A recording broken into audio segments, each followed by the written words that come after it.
30 minutes होना।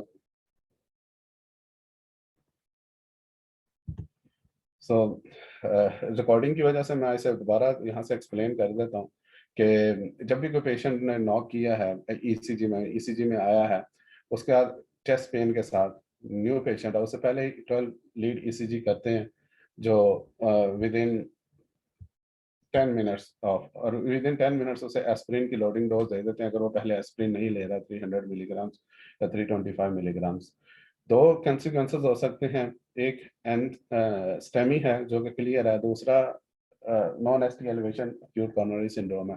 पहले STEMI वाले को डिस्कस करते हैं कि जब ईसीजी की उसकी रिपोर्ट में ST elevation ST segment elevated है, साथ ट्रोपोनिन पॉजिटिव है, उसकी थेरेपी बहुत क्लियर है। या तो उसे उसकी आर्टरी आपने खोलनी है, नहीं तो जो हार्ट है वो उसके पार्ट की डेथ हो रही है अगर उसे ना खोली तो।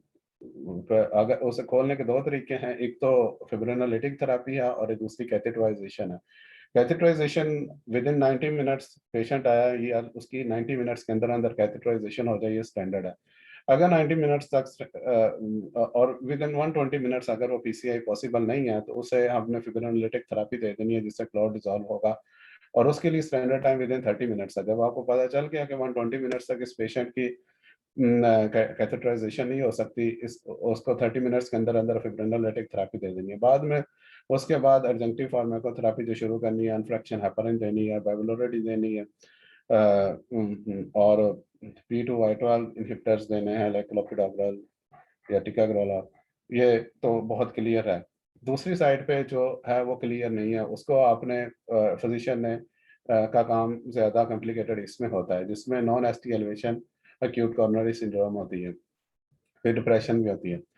उसके दो तरह से हो सकते हैं, एक अनस्टेबल एंजाइना है, दूसरा non ST elevation myocardial infection है। नॉन एसटी एलिवेशन का ये मतलब है कि ईसीजी में चेंजेस नहीं आई लेकिन ट्रोपोनिन पॉजिटिव है। ट्रोपोनिन पॉजिटिव भी थोड़े से कॉम्प्लिकेटेड है, लेकिन इस चैप्टर में डिस्कस नहीं किए गए कि ट्रोपोनिन जो नेव पेशेंट होता है, मींस न्यू पेशेंट है जिसकी फर्स्ट एमआई है, उसमें ट्रोपोनिन पीक पे होते हैं। लेकिन अगर किसी पेशेंट की सेकंड एमआई या थर्ड एमआई होती है कई दफ़ा, तो उसमें ट्रोपोनिन का लेवल मेंटेन हो जाता है, लेकिन उस वक्त फिर सीकेएमपी लेवल देखते हैं। लेकिन वो इस चीज़ में डिस्कस नहीं है, मैं चैप्टर में मैं बस थोड़ी इन्फॉर्मेशन के लिए बता रहा हूँ। ट्रोपोनिन पॉजिटिव है तब भी जाक उसकी रिस्क स्ट्रेटिफिकेशन होगी, मल्टीलीड कॉन्टिन्यूसिटी मॉनिटरिंग होगी, obtain serial troponin again they will check the troponin, that's why when the event has happened। तो मॉडरेट एंड हाई रिस्क है इसके बाद ट्रोपोनिन के बाद। तो कई दफ़ा ये होता है कि थोड़ी देर के लिए ब्लॉक हुई है आर्टरी, उसके बाद फिर खुल गई है, तो ट्रोपोनिन जो है ना वो लेवल उससे वो जज कर लेंगे। तो अनस्टेबल एंजाइना दोनों के एंड पे यही है। अगर मॉडरेट टू हाई रिस्क है, इसे हम लोग फिर नेक्स्ट लेवल पे ले जाएंगे वहीं से कि मॉडरेट टू हाई रिस्क है, अर्ली इन्वेसिव अप्रोच आपने करनी है। अर्ली इन्वेसिव अप्रोच के ये मतलब होता है कि आपने पहले उसकी एंजियोग्राफी करनी है, कि आप देख लें उसे हार्ट के अंदर कैथेटर कैथेटर डाल के इसकी आर्टरी कितनी ब्लॉक है या ब्लॉक थी अब खुल गई है। उसके बाद फिर आगे उसकी फर्दर एंजियोप्लास्टी आप कर सकते हैं। मतलब जो भी मॉडरेट टू हाई रिस्क है उनकी बेस की बिना पे, इसलिए उसके अंदर सिर्फ ट्रोपोनिन पॉजिटिव है। ईसीजी की चेंजेस उसी वक्त होती है जिस वक्त इस सेल की परमानेंट डेथ हो गई हो, तो परमानेंट उसमें प्रॉब्लम हो। ट्रोपोनिन एक इवेंट के बाद इंक्रीज कर जाते हैं, तो ट्रोपोनिन पॉजिटिव है, ईसीजी नॉर्मल है, तो इस वजह से उसे फिर आगे फर्दर उसके रिस्क असेसमेंट करते हैं कि इससे दोबारा एमआई तो नहीं हो सकता, वाकई ही वो आर्टरी ब्लॉक है कि नहीं है। अगर वो ब्लॉक है तो फिर उसे उस एंजियोग्राफी पहले करके देखेंगे और उसके बाद उसकी एंजियोप्लास्टी कर देंगे या कैबेज जो भी कोरोनरी आर्टरी बाईपास ग्राफ्ट कर देंगे। दूसरी तरफ अगर देखा जाए जो low risk ischaemia guided approach करते हैं कि जिसमें वही के अनस्टेबल एंजाइना है, ट्रोपोनिन नेगेटिव है, ईसीजी नॉर्मल है और ब्लॉकेज 50% से कम है, मतलब अनस्टेबल एंजाइना उस फॉर्म में आ जाता है कि स्टेबल एंजाइना से अनस्टेबल एंजाइना का भी थोड़ा सा माइल्ड सा डिफरेंस ये है कि स्टेबल एंजाइना में एक परमानेंट होता है कि इतनी एक्सरसाइज करने के बाद इतनी चेस्ट पेन होगी, लेकिन अगर उतनी ही एक्सरसाइज करने के बाद चेस्ट पेन बढ़ जाती है या कम एक्सरसाइज करने के बाद सेम चेस्ट पेन हो रही होती है जो कि पहले कम थी, दोनों फॉर्म में कि अगर चेस्ट पेन बढ़ गई है या एक्सरसाइज कम हो गई है with the same chest pain, तो उसका मतलब है वो अनस्टेबल एंजाइना में चला चला गया, वो प्रोग्रेस कर रही है डिजीज, और उसको आपने कैसे सॉल्व करना है। प्रॉब्लम जो इकोकार्डियोग्राम करते हैं वो भी इसी चीज को रूल आउट करते हैं, चीज को कि एट रेस्ट तो टिश्यू ठीक है, जो उसे जितनी सप्लाई चाहिए उतनी मिल रही है। इकोकार्डियोग्राम करने का मकसद यही होता है उनका, जो स्ट्रेस टेस्ट करते हैं कि हार्ट को पंप ज्यादा करवाते हैं, काम ज्यादा करवाते हैं, और फिर देखते हैं इतने काम के लिए जितनी इसे ऑक्सीजन और खुराक चाहिए वो इससे मिल रही है उतनी आर्टरी से, कि नहीं मिल रही। अगर वो उसे उतनी खुराक नहीं मिल रही जितनी अगर ज्यादा काम करने की वजह से मिल रही होती है, फिर उसको रिस्क असेसमेंट करते हैं कि ये जो आर्टरी ब्लॉक है, क्योंकि आर्टरी ब्लॉकेज की वजह से वो वाला हिस्सा हार्ट के मसल एज अ स्टन हो जाते हैं। अगर उन्हें थोड़ी भी इंसल्ट हो उनकी, अगर उन्हें काम ज्यादा करवाया जाए और उनके फूड और उनके न्यूट्रिएंट्स और उनकी ऑक्सीजन ना मिले तो वो बिल्कुल काम करना छोड़ देते हैं।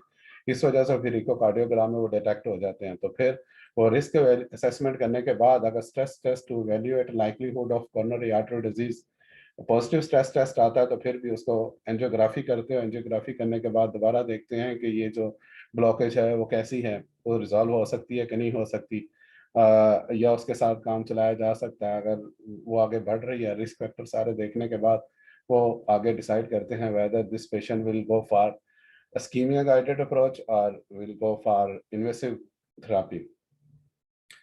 और अगर वो नेगेटिव होती है स्ट्रेस टेस्ट, इसका ये मतलब होता है जो इवेंट हुआ वो माइनर देर के लिए था और स्पाज्म हो गया आर्टरी में और उसको वैसे ही डिस्चार्ज कर देते हैं।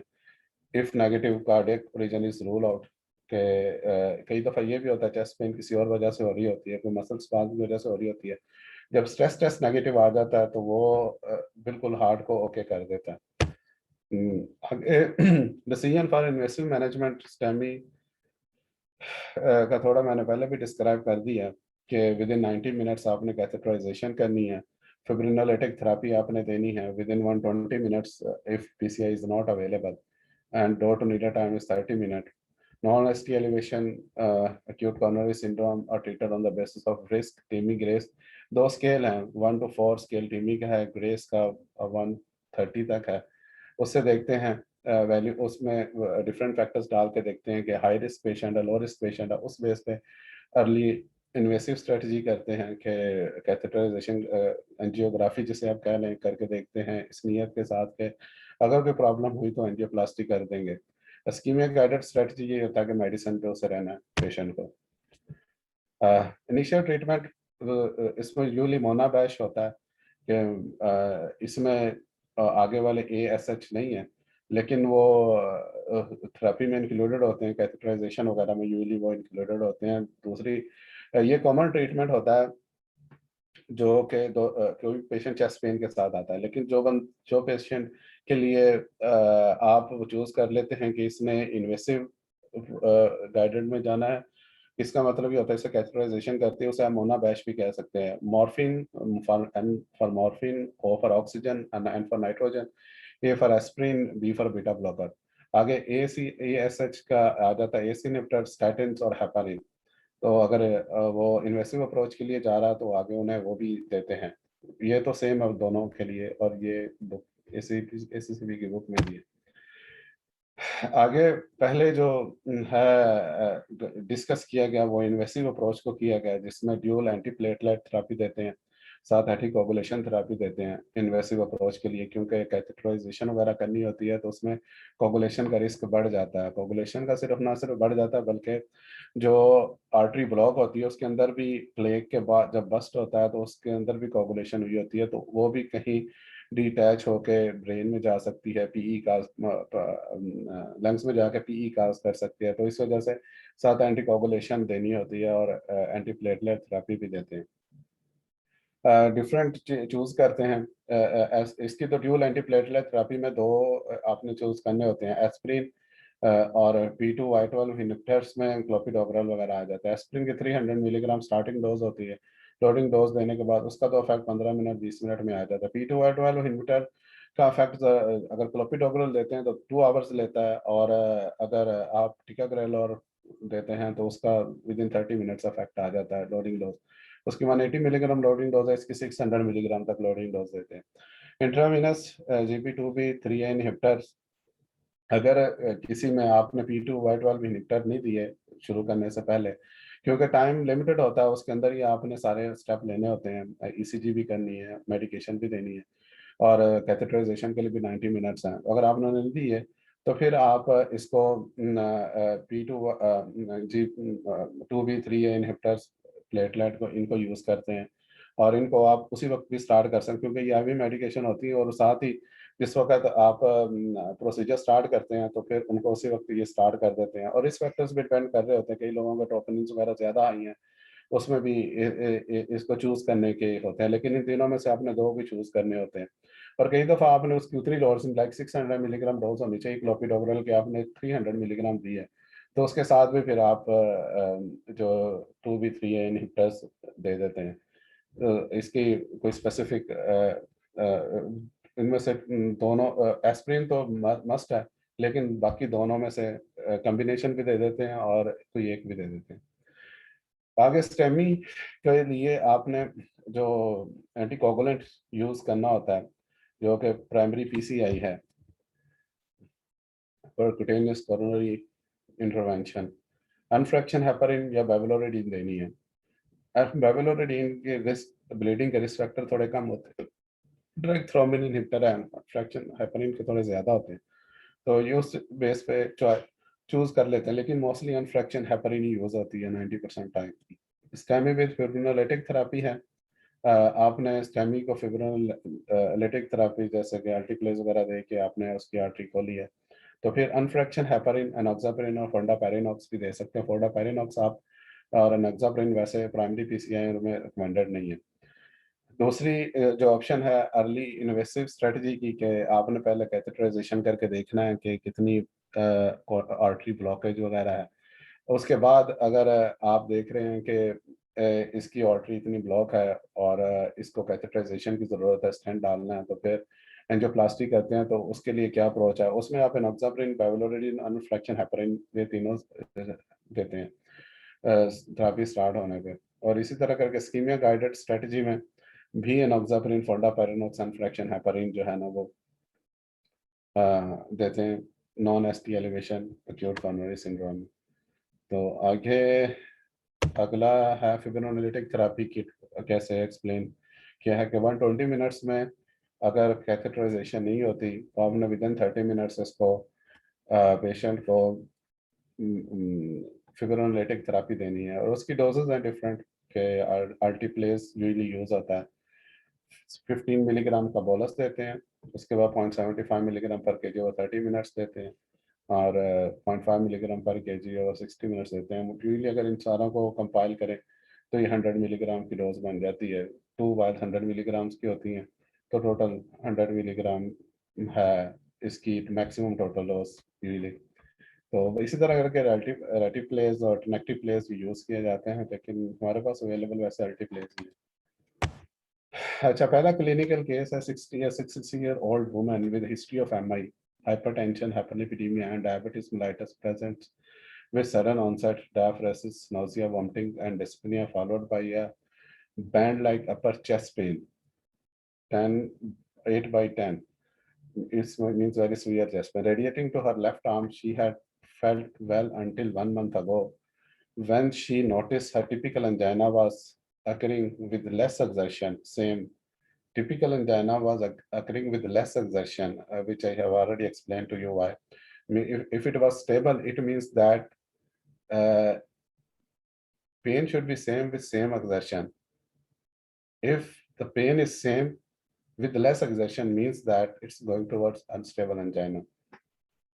Our ECG reveals ST segment depression in leads 2-3 uh, and AV4 and AVF, and hyperdynamic D waves are positive cardiac enzymes. Positive cardiac enzymes are, it's very much pretty much clear that this patient has MI, has had MI. Blood pressure is 150/90. Laboratory results are normal. Serum creatinine 1.2 milligram per deciliter. Home medication are aspirin 81 milligram, simvastatin 40 milligram every night. metoprolol 50 milligram twice daily and metformin 1 gram twice daily. Which regimen is the best for this patient? पहले आपने decide कर लें कि इस patient को major problem क्या है, बाकी की सारी इंफॉर्मेशन से, although कि she already has had MI, but now again there is the positive troponin means that she is going to have another MI. So another MI means the strategy is very clear. It should be invasive or fibrinolytic. Invasive के लिए ये दो option तो वैसे निकल जाएंगे, ischaemia guided strategy तो इसके लिए नहीं करनी क्योंकि ट्रोपोनिन पॉजिटिव है। इन दो ऑप्शन में से आपने देखना है ए और बी में से कि कौन सा इसका आंसर होगा। Aspirin 325 milligram, ticagrelor 80 milligram, dual antiplatelet होगी 1 dose, unfractionated heparin 60 units per kg bolus, then 12 units per kg per hour, titrate to 50 to 70 seconds with early invasive approach। या तो ये है, दूसरी अप्रोच है aspirin 325 milligram, enoxaparin 70 milligram twice daily and early invasive approach. आपने पहले ही हमने ऊपर डिस्कस किया है कि जिस वक्त भी अर्ली इन्वेसिव अप्रोच करनी है, ड्यूल एंटीप्लेटलेट थेरेपी देनी है, तो इसमें बी ऑप्शन में वो भी ऑप्शन निकल जाती है। इसमें सिर्फ एक एंटीप्लेटलेट एस्पिरिन है, दूसरा नहीं है। तो आल्दो के नोक्साप्रिन भी दे सकते हैं, लेकिन क्योंकि इसमें प्लेटलेट्स एंटीप्लेटलेट थेरेपी दो नहीं है, तो इस वजह से इसका आंसर ए होगा। नेक्स्ट क्लिनिकल केस है, ये थोड़ा सा ये आल्दो केस से ज़्यादा रिलेटेड नहीं है, लेकिन ये मेरा पहले आया हुआ है, यह हमारी दफ़ा आया था, मुझे जैसे याद है ये, इसलिए मैंने यहाँ पे शेयर किया। A 45-year-old patient underwent elective percutaneous transluminal coronary angioplasty and drug-eluting stent placement in her right coronary artery. Which best represents the minimum time DAPT should be continued? Usually dual antiplatelet therapy जो होती है, वो जिस ACS के साथ जो acute coronary syndrome के साथ पेशेंट होता है उसे 12 मंथ के लिए देते हैं, लेकिन इसमें उन्होंने एक चीज यूज की है कि elective percutaneous transluminal coronary angioplasty. Elective means it's not, might be not due to ACS, due to another problem, वो स्टेंटिंग हुई है। जो इस तरह की स्टेंटिंग, उसमें दो तरह के आते हैं स्टेंट। एक तो है transluminal coronary, drug eluting stent है। ड्रग एल्यूटिंग स्टेंट के लिए 6 मंथ के लिए मिनिमम होती है एंटीप्लेटलेट थेरेपी, और दूसरे तरह के स्टेंट होते हैं उसके उसका नाम मैंने वो लिखा हुआ इसके ऑप्शंस में, कमेंट्स में, mostly steel stent like this, for them only you need 1 month minimum antiplatelet therapy। इनको उससे कंफ्यूज नहीं करना बेसिकली कंडीशन को, कि ये जो इलेक्टिव परक्यूटेनियस जो इलेक्टिव पीसीआई हुई है वो एसीएस की वजह से पीसीआई से उसका डिफरेंट ट्रीटमेंट होगा। लॉन्ग टर्म मैनेजमेंट में जो है वही ड्यूल एंटीप्लेटलेट थेरेपी देते हैं 12 मंथ्स के लिए, बीटा ब्लॉकर्स देते हैं, एंजियोटेंसिन क्रोनिन एंजाइम इनहिबिटर है, एल्डोस्टेरोन रिसेप्टर ब्लॉकर्स हैं। जिस पेशेंट को भी एसीएस स्टार्ट हो जाए उसे लिपिड लॉवरिंग थेरेपी जरूर देते हैं। पेन कंट्रोल मैनेजमेंट तो वक्ती तौर पर तो देते हैं, क्योंकि जो चेस्ट पेन हो रही होती है यूजली एनसेड्स अवॉइड करते हैं, कोई कोडीन वगैरह एस्टामिनोफेन पे देते हैं। अगर देना भी पड़े बहुत ज़्यादा तो नाप्रोक्सन यूजली देते हैं, लेकिन एनसेड की वजह से आपको पता है कि पहले भी हमने पढ़ा है कि जो सोडियम वाटर रिटेंशन काज करते हैं उस पर किडनी पे इफेक्ट करके, वो उनका साइड इफेक्ट रहता है, तो उनको मॉनिटर करते रहना चाहिए। अगर कोई ऐसी कंडीशन हो तो उनको डीसी करके आप दोबारा एस्टामिनोफेन वगैरह कोडीन वगैरह पे आ सकते हैं। वैक्सीनेशन करवाते हैं इनकी पेशेंट को कि कोई और कोई यूजली सिम्टम ना हो जाए, कि जैसे कि हार्ट का ऑलरेडी प्रॉब्लम है, कोई जैसे कि नमूनिया वगैरह की वैक्सीनेशन उनको टाइमली करवाते हैं कि उसकी वजह से कॉम्प्लिकेशन ज़्यादा ना हो जाए। पेशेंट एजुकेट करते हैं उनकी डाइट के बारे में, उनके लाइफस्टाइल के बारे में, उनको एक्सरसाइज की करते हैं, अल्कोहल स्मोकिंग वगैरह के बारे में, कार्डिक रिहेबिलिटेशन वगैरह होती हैं, उसके बाद एक्सरसाइज वगैरह करवाते हैं जैसे कार्डिक मसल की स्ट्रेंथनिंग वगैरह के लिए, और बाकी फिजियोथेरेपी इसमें दूसरी आ जाती है। अगला topic acute congestive heart failure का है। एक मिनट, ये स्क्रीन के ऊपर से अगर पहले ये नहीं था, अब आया, चले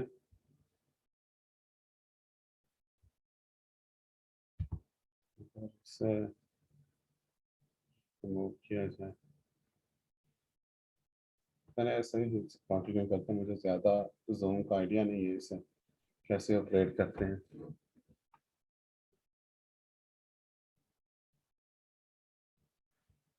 अच्छा, acute decompensated heart failure. Heart failure का टॉपिक हमने पहले भी पढ़ा है, कुछ सिम्टम वैसे ही होंगी जैसे कि हमने लास्ट सेक्शन में पढ़ी थी, उसकी वजह से काफ़ी हेल्प आउट हो जाएगी, लेकिन ये थोड़ा सा कॉम्प्लिकेटेड है। तो मैं ये कोशिश करूँगा कि इसे सारे जो चीज़ें हैं उन्हें एक्सप्लेन कर दूँ। ये आज का चैप्टर काफ़ी लंबा था, तो फिर भी कोशिश करते हैं कि टाइमली इसे फिनिश कर लें। ADHF is sudden worsening of the signs of symptoms of heart failure, which typically includes difficulty breathing, leg or feet swelling and fatigue. पहले ही किसी को हार्ट फेलियर होता है, उसे मजीद उसके सिम्टम वर्स कई दफ़ा हो जाते हैं। ब्रीदिंग की प्रॉब्लम आती है सबसे पहले कि जिस वक्त हार्ट प्रॉपर फंक्शन नहीं कर रहा, वॉल्यूम जो है लंग्स में एक्यूमुलेट होना शुरू हो जाता है, तो डिसोपनिया की सिचुएशन होती है। लेग और फीट की स्वेलिंग होती है कि पेरिफेरी में जिस वक्त हार्ट रुक जाता है, होम्योस्टेसिस हो जाता है, उससे से ब्लड ने सर्कुलर पंप है जो रोल अपना पूरा प्ले नहीं कर रहा होता, तो उस वजह से सर्कुलर फटीग हो जाती है, इस वजह से क्योंकि ऑक्सीजन फूड प्रॉपरली बॉडी को मिल रहा होता। Diagnosis must include detailed history and physical examination, B-type natriuretic peptides or N-terminal pro-brain natriuretic peptides is useful to support diagnosis. ये हार्मोन हार्ट की वॉल से रिलीज होते हैं और इनका पॉजिटिव इफेक्ट होता है। इनका वही इफेक्ट लास्ट टाइम हमने पढ़ा था कि जो रेनिन का इफेक्ट है, ये उसका बिल्कुल अपोजिट इफेक्ट काज कर रहे होते हैं, वेसोडाइलेशन काज कर रहे होते हैं, सोडियम वाटर को ज्यादा एक्सक्रीट करवा रहे होते हैं, तो उनके बिल्कुल अपोजिट ये प्रोडक्टिव रोल प्ले करते हैं। तो ये इनको उसके अगर याद रखें तो ये ज़्यादा रहेंगे। जिस वक्त भी हार्ट की वॉल पे स्ट्रेस होती है कि उसे काम ज़्यादा करना पड़ रहा होता है, तो उस वक्त ये हार्मोन रिलीज होते हैं जो कि हार्ट फेलियर के भी मार्कर होते हैं। Haemodynamic monitoring is pulmonary artery catheters help in evaluating patient refractory to initial therapy। ये पल्मोनरी आर्टरी में कैथेटर डालते हैं जिससे एग्जैक्ट प्रेशर का पता चलता है, वॉल्यूम स्टेटस का पता चलता है। ये सर्जिकली इंसर्ट करके इनका लेना पड़ता है ताकि हार्ट की मॉनिटरिंग कैसे हो। हालांकि कि वो लेफ्ट वेंट्रिकल में भी डाल सकते हैं, राइट वेंट्रिकल में भी डाल सकते हैं, लेकिन वो ज़्यादा रिस्की होता है कि हार्ट का फंक्शन क्या चल रहा है क्या नहीं है। तो इससे ज़्यादा अच्छी मॉनिटरिंग और नहीं हो सकती कि जो हार्ट से आर्टरी निकल रही है वहाँ भी वो कैथेटर डाल के वहाँ से मॉनिटरिंग करें कि हार्ट कैसे परफॉर्म कर रहा है। तो ये ज़्यादा पल्मोनरी कैपिलरी वेज प्रेशर ये जो है ना वो आगे ज़्यादा यूज़ होगा। हेमोडायनामिक वैल्यूज जो हैं वही इसमें डिस्कस करने हैं। एक तो मीन आर्टीरियल प्रेशर है, जिस वक्त कोई पेशेंट जिस वक्त ADHF में होता है या सेप्सिस में होता है, उस वक्त फिर उसके सिस्टोलिक डायस्टोलिक को ज़्यादा वो नहीं देखते, वो मीन आर्टीरियल प्रेशर होता है। और यही उसका लाइक कई भी ICU में पेशेंट जो सेप्टिक शॉक में या सेप्सिस में ADHF में पड़े होते हैं उनको फिर उनका मीन आर्टीरियल प्रेशर से वो देखते हैं। मीन आर्टीरियल प्रेशर का नीचे फार्मूला लिखा हुआ है, ये सिंपल सा फार्मूला है कि diastolic blood pressure DB plus 1/3 systolic blood pressure minus, अगर ये सिंपली अगर इसने थोड़ा सा कम्प्लेक्स करके लिखा है, systolic blood pressure plus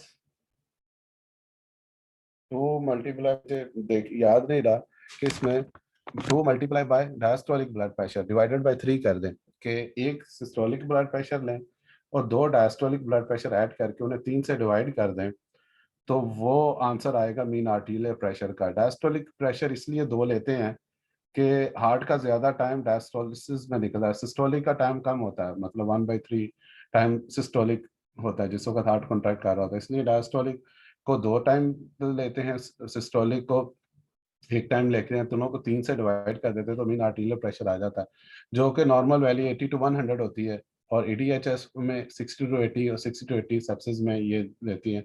usually गोल जो होता है 65 होता है।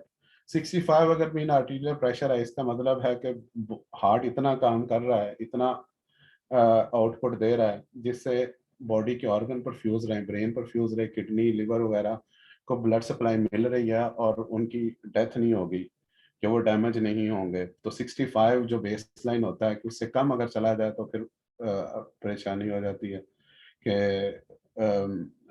बॉडी ऑर्गन्स जो है ना, मल्टी ऑर्गन जो फेलियर हो जाता है। Heart rate 60 to 80 normal value है। EDHF में 70 टू 90 और सेप्सिस में 90 टू 100 ये जा सकती है। कार्डियक आउटपुट पहले हमने जिस वक्त पढ़ा था heart failure as a topic, उसमें सॉरी इजेक्शन फ्रैक्शन को ज्यादा हम लोगों ने लिया था। यहाँ पे हम लोग कार्डियक इंडेक्स को ज्यादा डिस्कस करेंगे, इसलिए कार्डियक इंडेक्स वही कार्डियक आउटपुट की तरह ही है, लेकिन उसे मीटर स्क्वायर से डिवाइड कर दें आप तो बॉडी सरफेस एरिया से, तो वो कार्डियक इंडेक्स आ जाता है। जब भी कार्डियक इंडेक्स आए आप कार्डियक आउटपुट ही उसे समझ सकते हैं। उसकी वैल्यू थोड़ी सी कम होगी, मैं एज अ कंसेप्चुअल बात करूँ। Pulmonary capillary wedge pressure 8 to 12 normal value होती है। ADHF में 18 टू 30 है और 5 टू 8 सेप्सिस में है। 18 टू 30 का ये मतलब है कि हार्ट का काम प्रॉपर जो काम है वो वैसा नहीं कर रहा, तो इसलिए जो पल्मोनरी कैपिलरी में वेज प्रेशर है वो बढ़ गया हुआ है। तो ये इसलिए इसमें ज़्यादा जो नॉर्मल अगर हो पल्मोनरी कैपिलरी में वेज प्रेशर वो इतना नहीं होगा, 8 टू 12 यूजली होता है। सिस्टेमिक वेस्कुलर रेजिस्टेंस बहुत ज़्यादा मैटर करेगी, क्योंकि हार्ट सारी वेसल के साथ अटैच है और हार्ट के जो फंक्शन होते हैं वो वेसल में रिप्रेजेंट हो रहे होते हैं।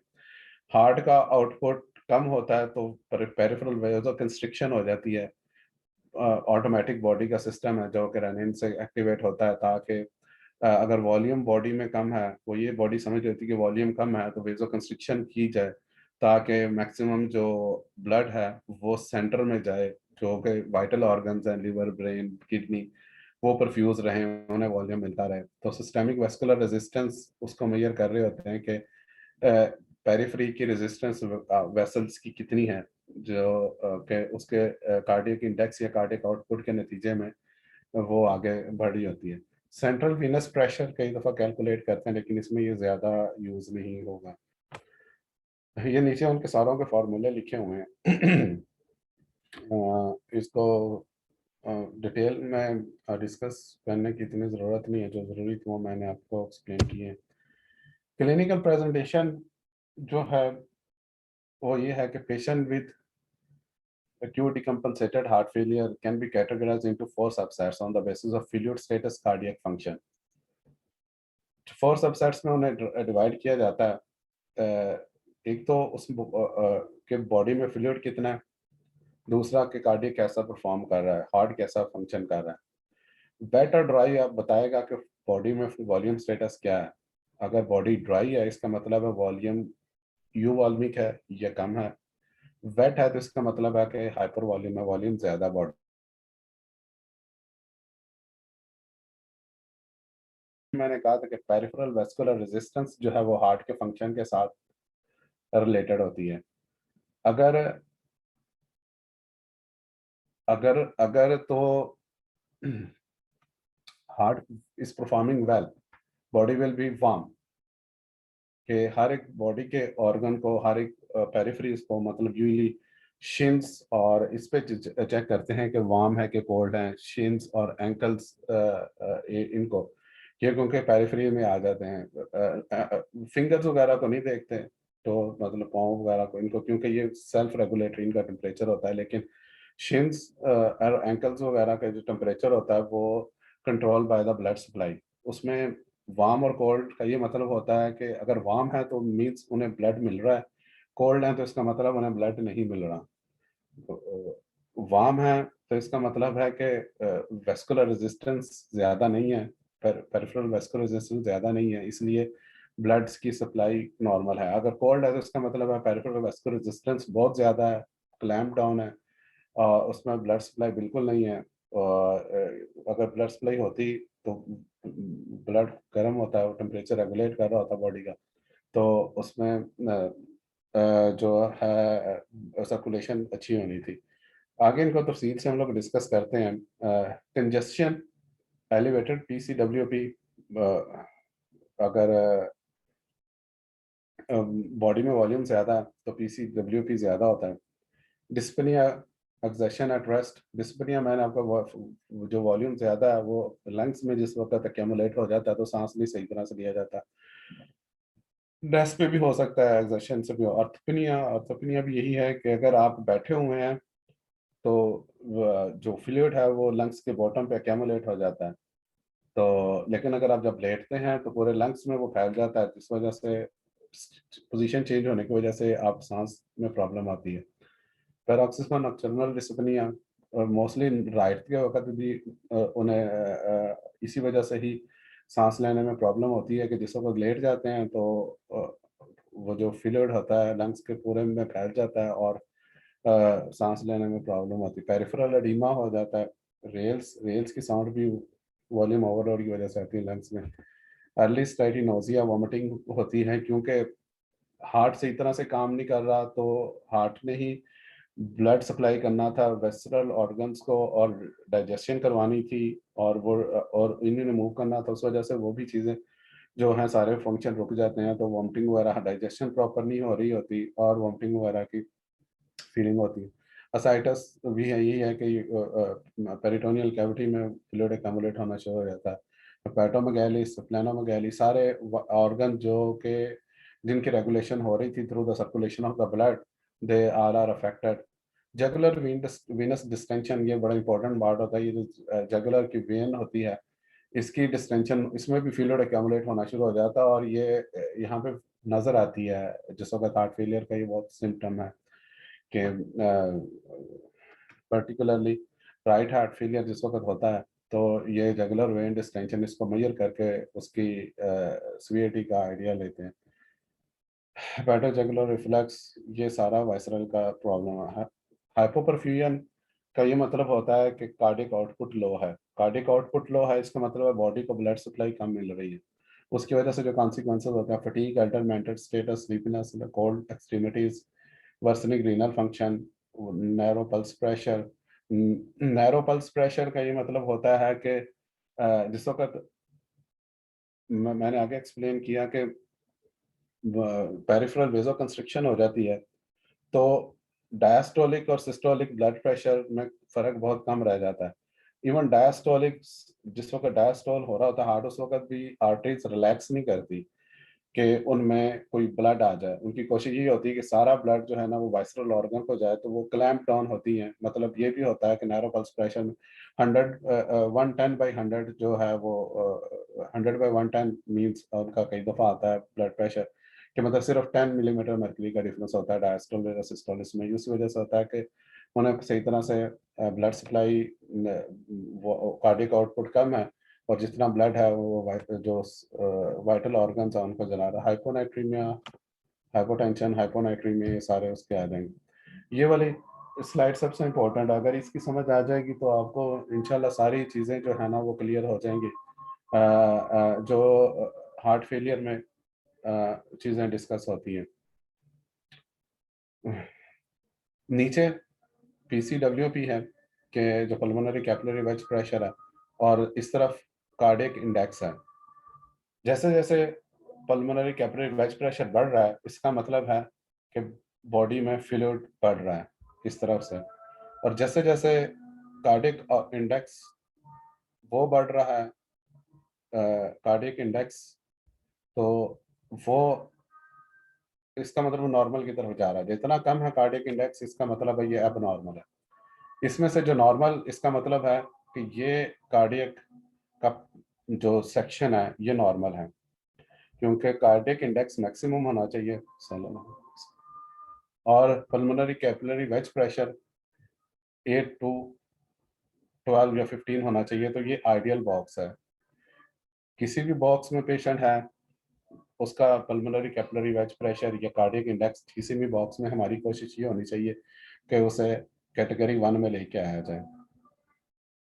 तो डिफरेंट ये बेसिकली ये दो चीज़ें जो होती हैं पल्मोनरी कैपिलरी वेज प्रेशर जो फ्लूइड और वॉल्यूम को बता रहा होता है कि कितना है, इसने ये डिफाइन करना होता है कि इस पेशेंट को से वॉल्यूम कैसे कम किया जाए।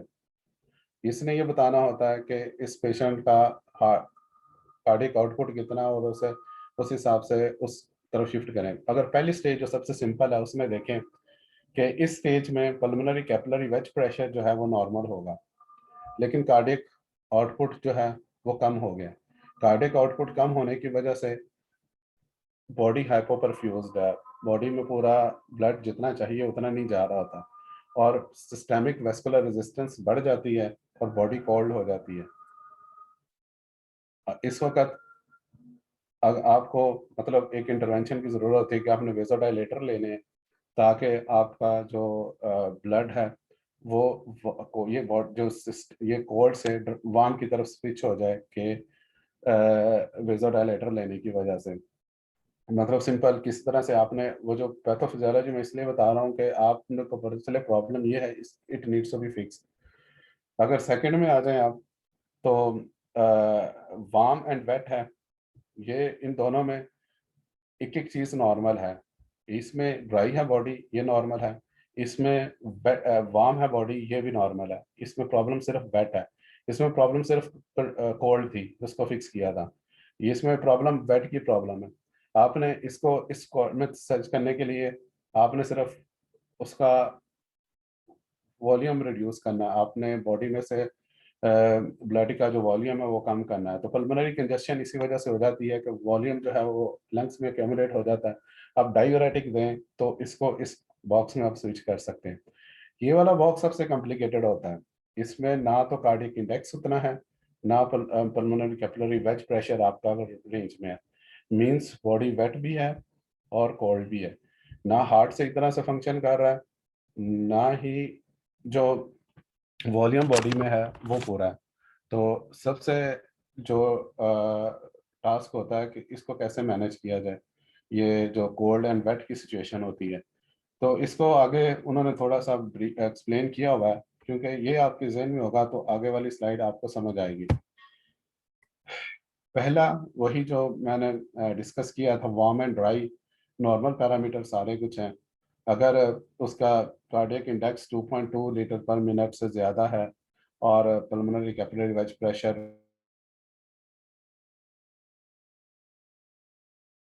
मेडिकेशन आपने देनी है जो उन्हें मिल रही है ऑलरेडी, वक्ती तौर पे कुछ सिम्टम्स ऊपर नीचे होते हैं तो आपने डिस्चार्ज कर देना पेशेंट। आगे बॉक्स दूसरा है वार्म एंड वेट है। Warm is fine, blood supply is okay, it means cardiac is performing well. Wet means that there is volume overload. तो आपने इधर आ जाएं, इसका इंडिकेशन क्या है? कार्डियक इंडेक्स जो इट्स फाइन, लेकिन पीसीडब्ल्यूपी जो कि वॉल्यूम को बता रहा है वो 18 से ज़्यादा है, इसका मतलब है कि आपने इसको रिड्यूस करना है। तो आईवी डायूरेटिक्स दें आप, प्री एडमिशन डोज दें। जो कई दफा जो भी पेशेंट ले रहा है, जो पेशेंट इस कंडीशन के साथ आया है ईआर में, वार्म और वेट है, इसका मतलब उसमें वॉल्यूम ओवरलोडेड है। अब वॉल्यूम ओवरलोडेड है इसका मतलब है कि कंजेशन हुई हुई है और वाइसरल ऑर्गन उसके काम नहीं कर रहे। जो पीओ डायूरेटिक ले रहा है ओरली, उसको वो सही तरह से ऑब्जॉर्ब नहीं हो रहे। अगर ऑब्जॉर्ब नहीं हो रहे तो इसका मतलब है कि वो काम नहीं कर रहे और वॉल्यूम ओवरलोड हो गया हुआ।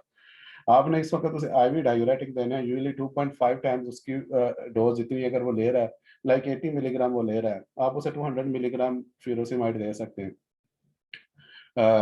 उसका। और वैसे भी ये 2 टाइम्स ज़्यादा पोटेंट होता है अगर आईवी आप दें रादर देन ओरल मेडिकेशन देने से। तो मतलब ये आप समझे कि 400 मिलीग्राम आपने उसे दिए फ्यूरोसिमाइड, और वो जितना वॉल्यूम होगा वो उसे रिमूव कर देगा और बॉडी वापस वार्म और ड्राई की तरफ आ जाएगी। तीसरा सबसेट जो है कोल्ड एंड ड्राई का है। इसमें हाइपोपरफ्यूजन है और ऑर्थोस्टेसिस है कि पोजीशन की वजह से ब्लड जो है वो जो उसकी चेंजेस आ रही। कोल्ड की प्रॉब्लम है, ड्राई इज फाइन। ड्राई का मतलब है कि वॉल्यूम ठीक है, कोल्ड का प्रॉब्लम मतलब ये है कि परफ्यूजन ठीक नहीं है, हार्ट सही तरह से परफॉर्म नहीं कर रहा। अब इसमें मल्टीपल स्टेजेस हैं, आपने उसको उस बेस पे आपने डिफाइन करना है कि PCT-WP की जो कंडीशन है वो क्या है।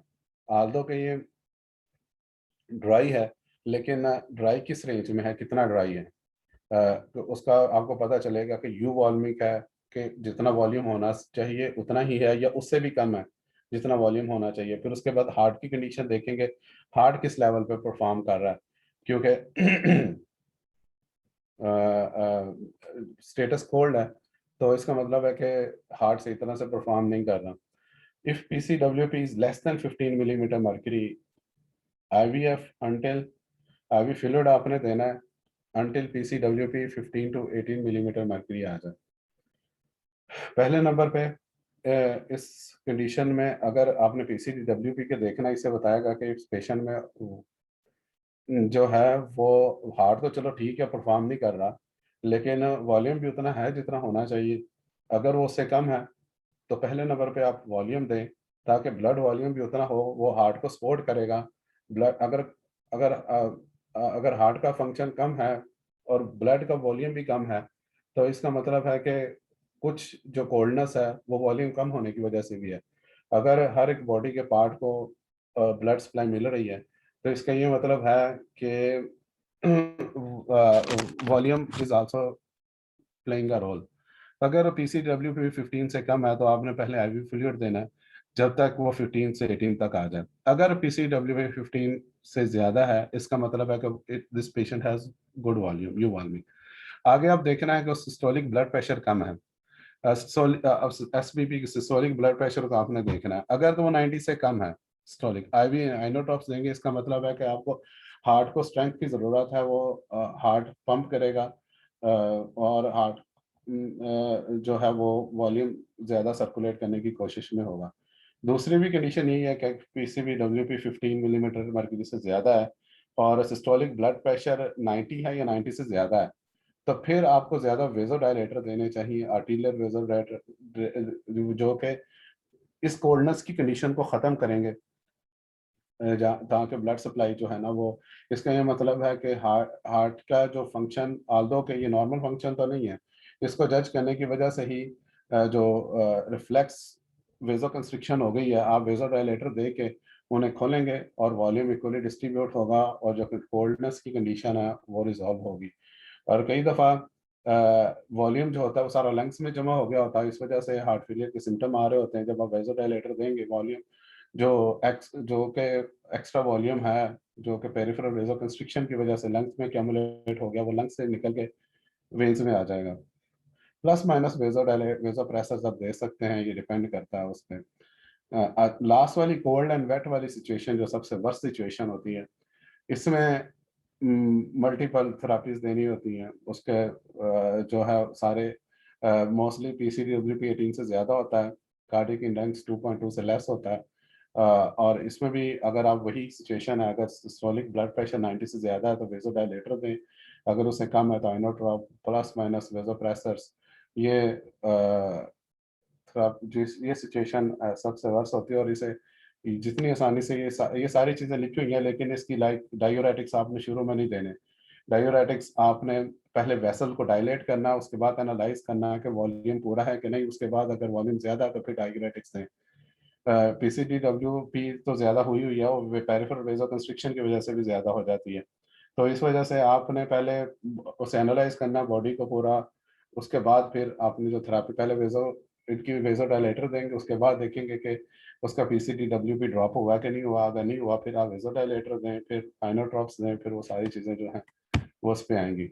अ, नमाज़ का टाइम है। अब जी sir.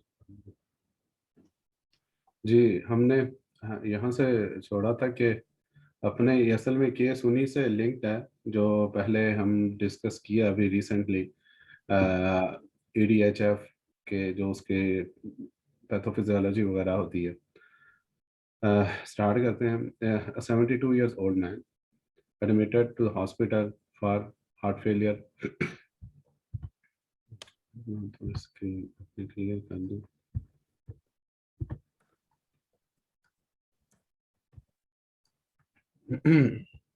hospital for heart failure decompensation. The patient has progressively increased dyspnea when walking. ये टिपिकल जो हार्ट फेलियर का सिम्टम है कि जिस वक्त वॉक करते हुए भी सांस में लेने में प्रॉब्लम हो रही है, इसका मतलब है कि लंग्स में फ्लूइड एक्यूमुलेट हो रहा है। ये उन्होंने बताया कि पहले 10 feet 3 metre, previously 30 feet and orthopnea. पहले ज़्यादा थी उसकी इंड्योरेंस, 30 फीट 6 मीटर तक थी, अब उससे कम हो गई। And orthopnea now 4 pillows, previously 2 pillows. ये भी वो सिचुएशन है कि अगर लेट जाए तो लंग्स पूरे में फ्लूइड भर जाता है हॉरिजॉन्टली, अगर खड़ा हो तो वर्टिकल लोअर सरफेस पे सिर्फ होता है। तो नो 4 पिलोज के साथ रिलैक्स है, थोड़ा सांस लेने में प्रॉब्लम, इसका मतलब है कि अपराइट पोजीशन में ज़्यादा बेटर है रादर दैन के वो लेटा हुआ हो। Increase bilateral lower extremity swelling, swelling भी है। 13 kg of weight gain past 3 weeks. Volume overloaded है। डायट्री नॉन हेडरेंस है। He has history of idiopathic dilated cardiomyopathy और लोअर लेफ्ट वेंट्रिकुलर एजेक्शन फ्रैक्शन 25% है, नहा क्लास 3 में है। ये हमने ऑलरेडी पढ़ी हुई है क्लासेस, तो आपको इसका आइडिया है कि मतलब इसके बाद सिर्फ क्लास 4 का मतलब है कि heart transplant. Paroxysmal AF, hyperlipidemia. Pertinent laboratory values are follows: BNP 2300 picogram per ml, 50 तक होना चाहिए। पोटासियम 4.9 ऑलमोस्ट नॉर्मल है। BUN 32 है, थोड़ा एलिवेटेड है 20 तक। वो सीरम क्रेटिनिन, या सीरम क्रेटिनिन ज़्यादा है, BUN भी ज़्यादा है, ये दोनों इंटरलिंक्ड होते हैं। एस्पर्टेट माइनो ट्रांसफर ART AST जो है वो थोड़ा सा रेंज से ज़्यादा है। INR 1.3 है। APTT 42 सेकंड है। इसकी ये चीज़ें शो कर रही होती हैं कि जो INR ज़्यादा है, एपीटीटी ज़्यादा है, कि लिवर के फंक्शन डिक्लाइन होना शुरू हो गए हैं, क्योंकि अभी उसने कोई ऐसी मेडिकेशन नहीं दिखी इसमें जिससे कोगुलेशन पे अफेक्ट हो रहा हो। ये सिर्फ जो लिपिड हार्ट सॉरी जो लिवर प्रोटीन्स प्रोड्यूस कर रहा है, जो वो उस पर अफेक्ट होना शुरू हुआ हुआ। Blood pressure 108/62, heart rate 82 beats per minute, SaO2 95%, home medication include carvedilol 12.5 milligram twice daily, lisinopril 40 milligram per day, furosemide 80 milligram twice daily, spironolactone 25 milligram and digoxin 0.12 milligram per day। अब देखें कि ये किस class में fall कर रहा है patient, कि उसका सिर्फ बाकी की चीज़ें अगर उसका हार्ट का फंक्शन देखें तो वो जो पुराना है, मतलब वो सही है कि 108 ब्लड प्रेशर है उसका, इससे कम नहीं हुआ। हार्ट रेट 82 ठीक है। एजेक्शन फ्रैक्शन, लेफ्ट वेंट्रिकुलर एजेक्शन फ्रैक्शन जो वो कम है, वो हार्ट फेलियर की वजह से पहले ही कम है। प्रॉब्लम अगर देखें तो ये किस कैटेगरी में फॉल करेगा पेशेंट, कि वार्म और वार्म और ड्राई तो नॉर्मल होगा ना, इसमें सिर्फ कंजस्शन है, पेरिफेरल कंजस्शन है और पल्मोनरी कंजस्शन है। ये दो कंजस्शन है, क्योंकि एक पल्मोनरी कंजस्शन भी उन्होंने आपको बताई हुई है इधर कि ऑर्थोपेनी है, और पेरिफेरल कंजस्शन भी आपको बताई हुई है कि उसका 13 kg वेट बढ़ गया हुआ है। तो उसके आपने सबसे पहले मतलब आपने अगर इसमें वार्म और वेट की कैटेगरी में वो पेशेंट आ रहा है, तो सीधी IV diuretics at a dose at the equal to और exceeds the pre admission dose 2.5 folds, कि आपने 2.5 फोल्ड्स उसकी प्री एडमिशन डोज बढ़ा देनी है। तो उसका मैकेनिज्म मैंने अब अगर उसके देखें तो अब उसी हिसाब से अब देखते हैं कि इसका कौन सी मेडिकेशन अब आएगी। पहले क्या थी, कार्बिडोल 25 मिलीग्राम ट्वाइस डेली है, सोडियम नाइट्रोक्लोराइड है 0.1 mcg पर kg पर मिनट है, फ्यूरासेमाइड 120 मिलीग्राम इंट्रावीनसली ट्वाइस डेली है, मिलियन 0.5 mcg पर kg पर मिनट है। जब इस वक्त आप ये देख लेंगे, आपको समझ आ जाएगा कि पेशेंट है किस कैटेगरी में, तो आपके लिए आंसर बड़ा आसान हो जाएगा कि आपने इस पेशेंट को भी फ्यूरासेमाइड देने। कार्बिडिलॉल वगैरह हार्ट फेलियर के पेशेंट को जिस वक्त पर्टिकुलर इस कंडीशन में डोज बढ़ानी नहीं चाहिए, जिस वक्त वो ऑलरेडी डिकम्पनसेटेड की हालत में होता है, कि बीटा ब्लॉकर की आप डिटेल पढ़ेंगे तो जो ऑलरेडी जिस थेरेपी पे होता है, जब हार्ट फेलियर का पेशेंट आता है तो उसके बीटा ब्लॉकर की डोज को बढ़ाते नहीं है, तो अगर उस पर स्टेबल अगर करेंगे तो उसके और फंक्शन कम हो जाएंगे, जो आगे उसका 25% एक्शन फ्रैक्शन है वो से भी कम चला जाएगा अगर इस कंडीशन में करेंगे, क्योंकि ऑलरेडी प्रॉब्लम हार्ट की वजह से नहीं है, प्रॉब्लम वॉल्यूम ओवरलोड की वजह से।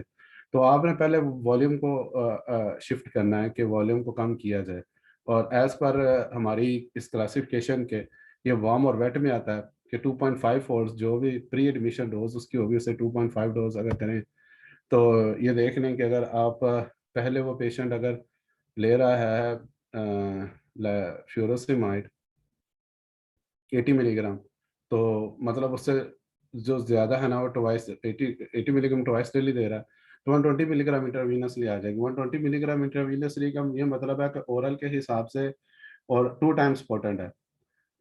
80 मिलीग्राम अगर ओरल वो ले रहा है तो 160 मिलीग्राम के मतलब इक्विवेलेंट आ जाएगी ये उसकी, तो ये 2.5 टाइम्स या 2 टाइम्स ज़्यादा हो जाएगी। तो पहले आप फ्यूरोसिमाइड से इस पेशेंट को स्टार्ट करेंगे, ताकि वॉल्यूम एडजस्ट करेंगे तो बाकी की सिचुएशन क्लियर होगी।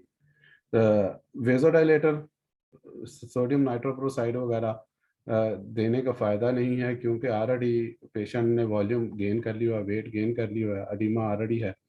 कार्बिडिलॉल मिलरिनॉन भी इस वक्त की ज़रूरत नहीं है कि पहले वॉल्यूम को शिफ्ट किया जाए, उसके बाद फिर बाकी की ऑप्शंस को बंदा कंसीडर करता है। इसी केस का आगे है, after being initiated intravenous loop diuretic with only minimal urinary output, तो उसका उससे यूरिनरी आउटपुट नहीं आया, रेजिस्टेंस आ गया। The patient is transfer to the coronary care unit for further management of diuretic refractory compensated heart failure. His oxygen की saturation is now 87% on 4 litre nasal cannula and an arterial blood gas is being obtained. His blood pressure is 175 millimeter, heart rate is 75 beats per minute. The patient's serum creatinine and potassium concentration have begun to rise are now 2.57 milligram. किसी वक्त भी आप पूरा case देखें तो सिर्फ heart के function decline नहीं कर रहे होते, हार्ट के साथ साथ जिन ऑर्गन्स को हार्ट परफ्यूज कर रहा है, जब उनकी परफ्यूजन कम होती है तो उनके भी डिक्लाइन होना शुरू हो जाते हैं। जैसे कि पहले लिवर के नज़र आ रहे थे, लिवर के क्योंकि ओवर द टाइम डिक्लाइन होते हैं। प्रोटीन्स में एक प्रोटीन है, लाइक उसकी हाफ लाइफ है 7 आवर 72 आवर्स की, इसी की हाफ लाइफ है। Protein C, protein S, coagulation factor उनके और स्लोली नज़र आएंगे, लेकिन आपको इनके किडनी के फंक्शन आपको उसी वक्त ही नज़र आना शुरू हो जाएंगे कि वो वेल परफ्यूज नहीं हो रहे, कि उसने पोटेशियम एक्सक्रीट करवाना है, क्रेटिनिन एक्सक्रीट करवानी है। In addition to one time dose of intravenous chlorothiazide, which regimen is the most important for this patient. कि अब उसका इस वक्त अब उसे क्या किया जाए, इस अगर सिचुएशन देखें तो उसके हार्ट सैचुरेशन ड्रॉप हो गई है,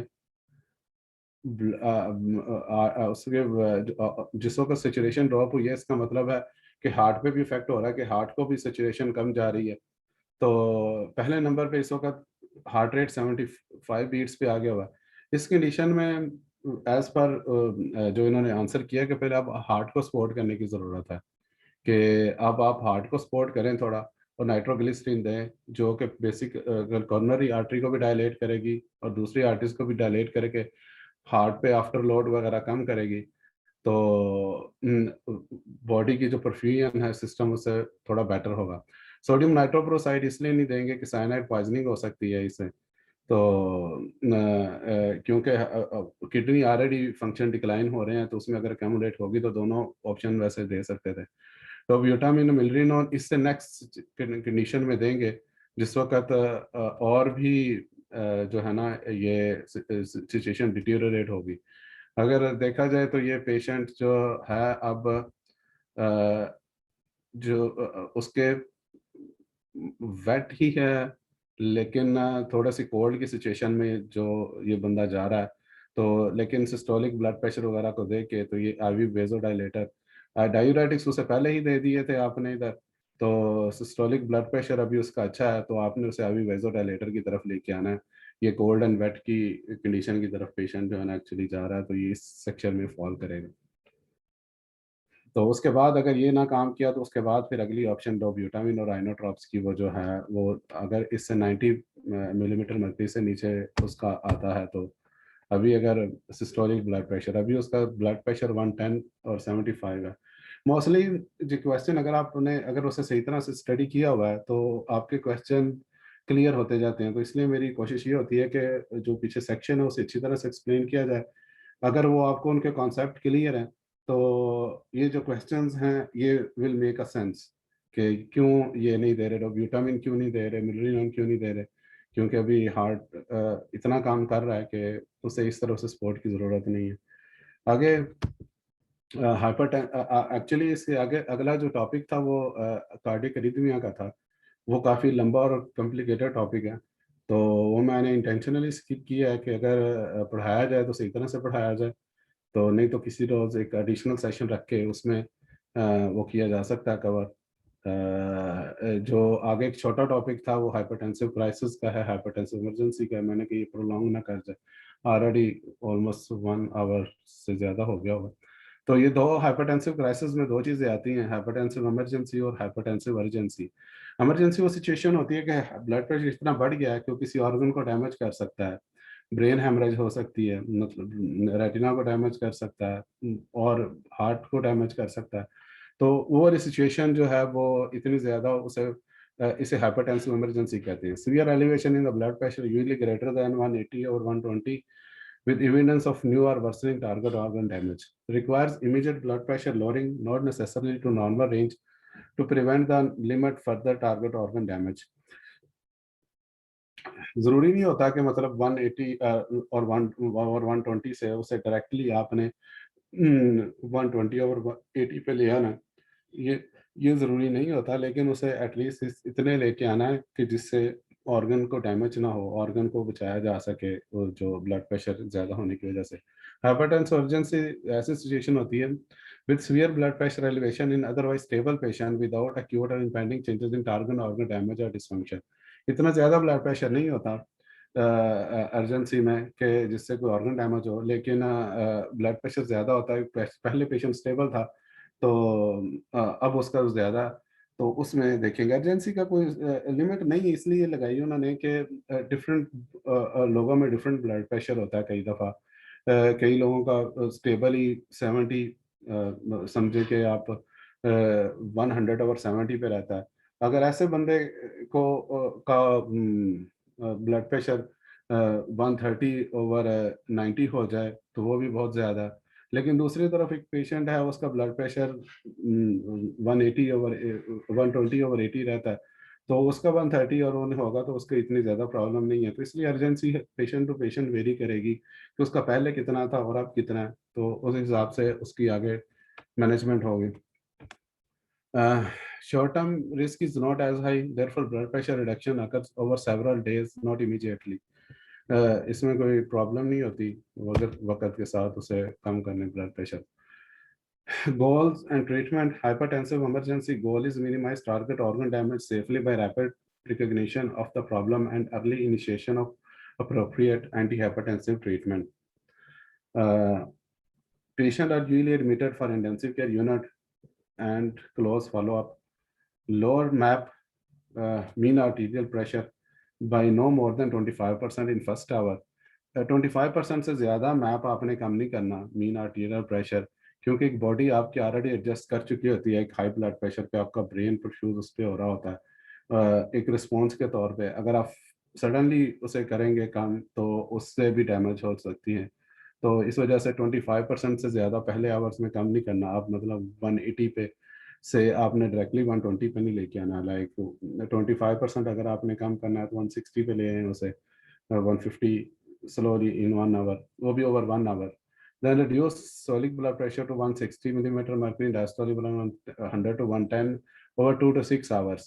मतलब ये ज़रूरी नहीं कि 180 पे ही अगर ब्लड प्रेशर है किसी पेशेंट का 210 पे है ब्लड प्रेशर या 230 पे है, तो उसको पहले आवर में आप उसे रिड्यूस कर लें 200 पे ले आएँ या 190 पे ले आएँ, फिर नेक्स्ट 160 पे लें और उसको उस हिसाब से आप जो है ना वो मैनेज करेंगे। then to normal over 24 to 48 hours. In meanwhile आपने उस ACU में इसलिए रखना है कि स्टेबल मॉनिटर करते रहेंगे कि एओर्टिक डायसेक्शन तो नहीं हो रही, उसका कोई और उसकी वजह से कोई प्रॉब्लम तो नहीं हो रही, ब्लड प्रेशर हाई होने की वजह से, अगर उस वजह से हो रही है तो उस वक्त फिर blood pressure like aortic dissection एक प्रॉब्लम जिसमें एओर्टा जो होता है उसमें एक ब्लड प्रेशर ज़्यादा होने की वजह से एक टीयर वीयर शुरू हो जाती है, वीयर एंड टीयर। वो सिचुएशन में ब्लड प्रेशर ज़्यादा जल्दी से कम करना पड़ता होता है, इसलिए आईसीयू में मॉनिटर करते रहते हैं उसे कि उस वजह से कोई डैमेज नहीं हो रही बॉडी। तो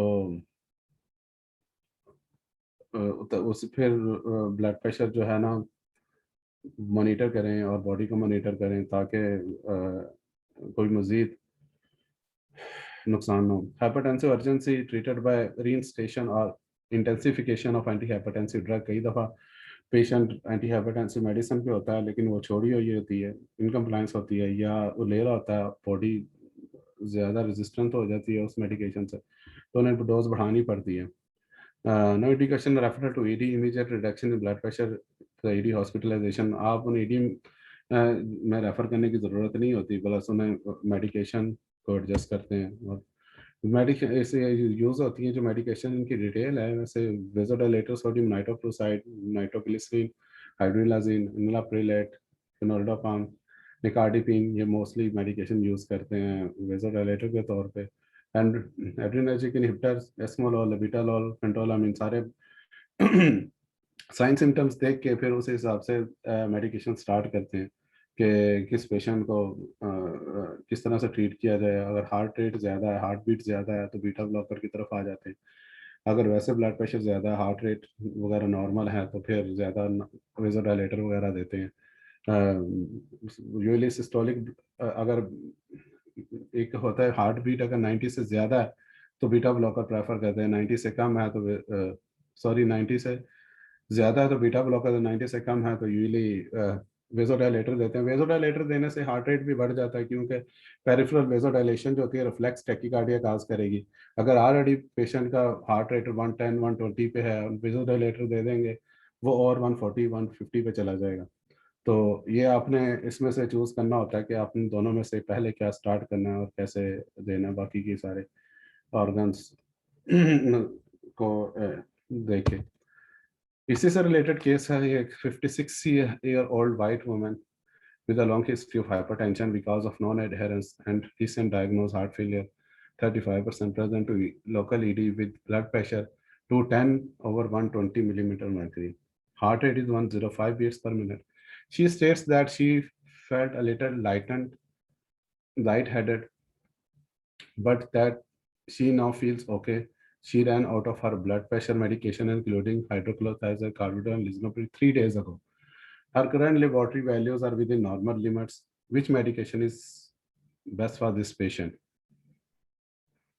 अब देखें कि आल्दो का ब्लड प्रेशर बहुत हाई है, लेकिन अगर उसकी देखें तो हिस्ट्री है, लॉन्ग हिस्ट्री है हाइपरटेंशन की।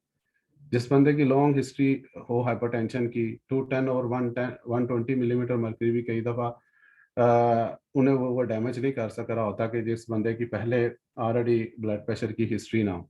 तो अगर देखें उसके बाकी के laboratory values are within normal limits, means उस बॉडी को कोई डैमेज नहीं कर रहा अभी तक। अगर अगर बॉडी को डैमेज नहीं कर रहा तो हमने उसमें पढ़ा है कि मतलब वो देखा जाए तो मतलब जस्ट लाइट हेडेड फील कर रही है, but that she now feels okay. अभी भी मतलब शी फील्स ओके, उसे कोई सिम्टम्स नहीं है, कोई पेन नहीं है, कोई लाइट कोई इस तरह के से कि जिससे कोई ब्रेन हेमरेज का या हार्ट अटैक का कोई उन्हें मतलब पता चल रहा हो। तो अब आगे देखें कि उसे क्या दें इस वक़्त। सोडियम नाइट्रोक्लोराइड दें, टाइट्रेटेड 25% रिडक्शन इन मार्क के, लेविटालॉल दें 80 milligram intravenously, repeat until blood pressure is less than 120 over 80 millimetre. Resumption of the home medication referred for follow-up within 2 days. या ये करें, resumption of home medication initiate amlodipine 10 milligram daily referred for follow-up in 1 week. अगर देखें तो हमारे पास दो category urgency या emergency की दो में ही है। दोनों में एक में है कि इमरजेंसी में की ट्रीटमेंट डिफरेंट है, अर्जेंसी की ट्रीटमेंट डिफरेंट है। अगर आपने इसको इमरजेंसी में करना है तो फिर तो आपको सोडियम नाइट्रोक्लोराइड से शुरू करना पड़ेगा कि इसको या अल्बेंडाजोल से शुरू करना पड़ेगा, क्योंकि इसका heart rate already 105 beats per minute है। अगर ये इमरजेंसी की सिचुएशन होती है, अल्बेंडाजोल देने से ये होना था, बीटा ब्लॉक भी कर रहा है, पेरिफेरल वेसोडायलेशन के इफेक्ट की वजह से नॉन सेलेक्टिव है अल्बेंडाजोल के, पेरिफेरल वेसोडायलेशन और ये हार्ट भी कम, हार्ट पे प्रेशर भी कम कर रहा है, और दूसरा हार्ट रेट भी कम कर रहा है। सोडियम नाइट्रोक्लोराइड अगर देते हैं तो वही सिचुएशन में इसलिए नहीं देंगे कि इसकी already heart beat 105 beats per minute अगर देंगे, पेरिफेरल वेसोडायलेशन काज करेगा और हार्ट बीट जो है 120 130 पे चली जाएगी। Patient already ejection fraction heart failure का पेशेंट है, तो ये तो वैसे ही सिचुएशन नहीं है। बाकी दो ऑप्शन रह जाती हैं कि अम्लोडिपिन दे दें 10 मिलीग्राम साथ और फॉलोअप के लिए 1 वीक कह दें। अर्जेंसी के पेशेंट को यूजुअली जल्दी बुलाते हैं फॉलोअप के लिए, ताकि जो 1 वीक का फॉलोअप जो है ना, ये समझ से बाहर है कि जिसका 210 और 120 है उसे आप दे के मेडिकेशन भेजने कहीं हफ्ते के बाद आए, ये नहीं हो सकता, पॉसिबल नहीं एज पर गाइडलाइन। तो फिर पीछे सी की ऑप्शन रह जाती है जो अर्जेंसी की है कि resumption of home medication refer for follow up with in 2 days. ऐसे क्योंकि उसने 3 दिन से अपनी मेडिसिन नहीं ली हुई है, उन्हें वो मेडिसिन लेगा तो माइट भी नॉर्मल हो जाए, फिर आप एनालाइज करेंगे कि इस पेशेंट को कुछ और ऐड करने की ज़रूरत है या नहीं है। जो एम्ब्रोडिपिन इनिशिएट करनी है वो इस सिचुएशन में नहीं कर सकते कि ऑलरेडी जो नॉन कंप्लायंस पेशेंट है, अगर वो ऑलरेडी स्टेबल है उस पर, तो सिर्फ मेडिकेशन छोड़ने की वजह से उसकी सिचुएशन हुई है, तो आप पहले वो मेडिकेशन देंगे, उसके बाद एनालाइज करेंगे कि इस पेशेंट को किसी और मेडिकेशन की ज़रूरत है कि नहीं है, तो फिर आप कोई चीज़ ऐड कर सकते हैं। चलें, मैं यहाँ से साइन ऑफ करूँगा। मुझे जो मेरे पार्ट था वो कार्डियक का था और नेफ्रोलॉजी न्यूरोलॉजी का, वो मैंने कोशिश की है कि आप लोगों तक जितनी मुझे समझ आई है, क्योंकि मैं कोई टीचर नहीं हूँ एज अ प्रोफेशनल, जितना तो कुछ खुद से पढ़ा, कुछ प्रैक्टिस है वो आप लोगों से शेयर की है। तो